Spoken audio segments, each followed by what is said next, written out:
What's up, everyone? Welcome to the Power Play with CJ. We're focusing on what's next for the Edmonton Oilers, who overachieved. I wouldn't say overachieved, but surprised a lot of people in just in terms of how far they've come. As an organization, going to Game 7 of the second round and being, essentially a period away from going to the Stanley Cup final.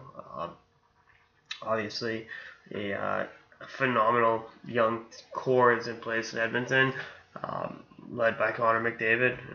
Sit here and talk with him all day, but this team is more than just McDavid. And if they want to take that next step and be a team that's perennially going to compete and be in the hunt, and again possibly break through and win the West next year, they've got some work to do this offseason, namely re-signing Leandro Draisaitl. Now, if you remember, I said this 2 years ago, no big deal, that Edmonton's kind of fucked itself with his contract by not sending him back to junior sooner in 2014, 2015, and then not being proactive in trying to re-sign him this past offseason in 2016. He's coming off 50-point first full year in the NHL, 51 points, 72 games this year, 77 points in 82 games.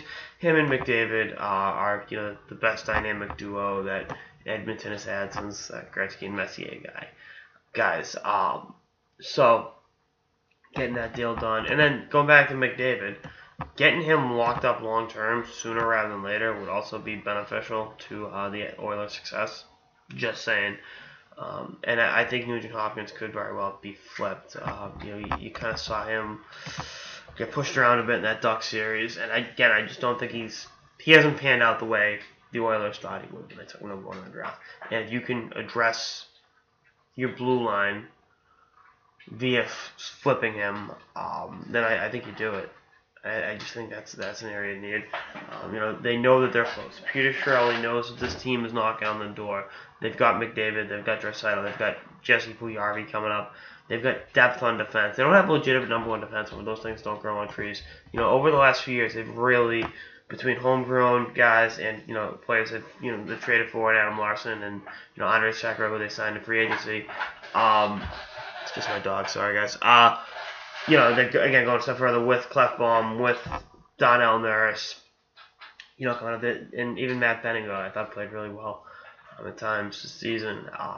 This blue line isn't as atrocious as it has been in the past, and I think if you're able to add to it and get some more depth back there and some more playmakers, your chances of going really, really far sooner rather than later go up exponentially.